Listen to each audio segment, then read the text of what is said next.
Meanwhile, former President Trump and his legal team demanding a judge appoint a special master to screen the materials that were seized during the Mar-a-Lago raid for potential privileged information.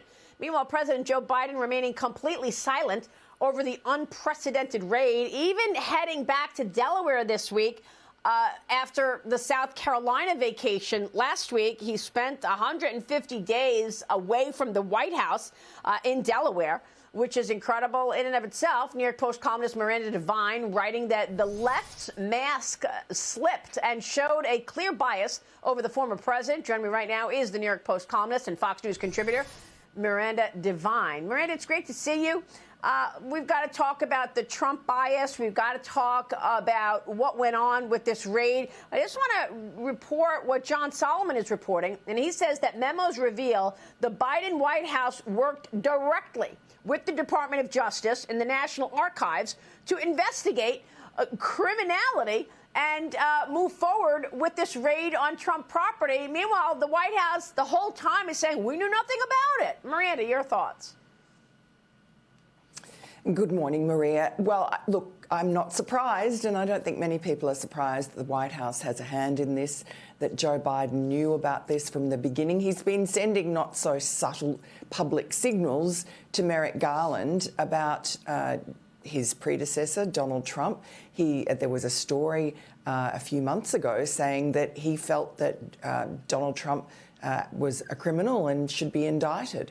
And so we see. And, you know, this tussle legally over whether or not to appoint a special master is just indicative of the special treatment, let's call it, that Donald Trump gets. And, you know, it's perfectly normal in a case where there is privilege. For instance, Rudy Giuliani, Victoria Tensing and Joe DeGeneva, they both had to pay a lot of money out of their own pockets to appoint special masters.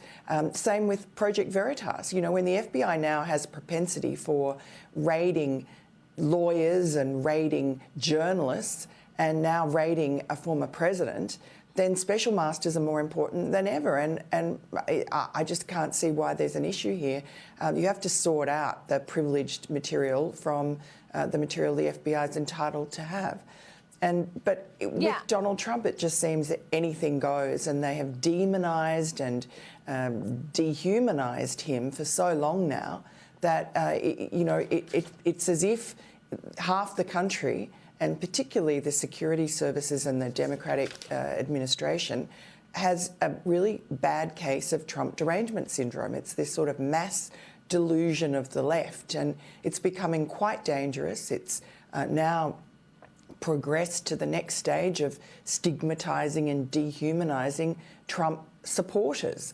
And you see that in the DC jails that are now full of Trump supporters from January 6, many of them on non-violent offences, who have been locked up without trial for months on end. This is, you know, if this was happening in Russia, we would be all screaming blue murder about political prisoners.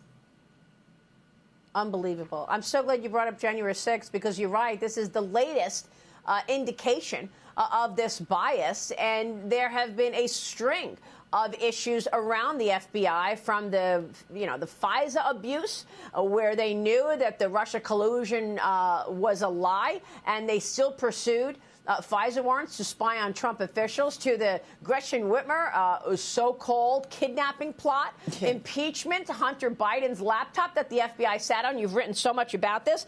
There's an op-ed in the Wall Street Journal this morning by David Rivkin and Lee Casey, and the title is "The Trump Warrant Had No Legal Basis."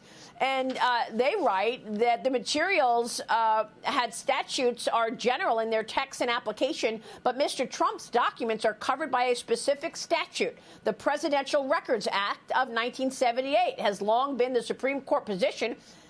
Where there is no clear intention otherwise, a specific statute will not be controlled or nullified by a general one, regardless of the priority of enactment. So, and one thing that you hear people say all the time, Miranda, is if they could do it to a former president, imagine what they can do to an ordinary citizen. Exactly. And in fact, that's what they have been doing to ordinary citizens over January 6th. And, you know, no one's really kicked up a stink about it. But the FBI, you mentioned all those egregious cases from Russia collusion through to the suppression of the Hunter Biden laptop inside the FBI through to the Mar-a-Lago raid. All of these incidents are being controlled by one cabal inside the FBI. You could call them the Get Trump cabal. These people have stayed in place for 6 years despite so much evidence of their wrongdoing. And that tells you that it's deliberate, that they are a permanent security force designed to be basically the personal police force of Joe Biden and the Democrats. Yeah, that's exactly right. And by the way, it's not just the FBI, but there are also people in the DOJ. Same thing, in that cabal, yes. that Get Trump cabal.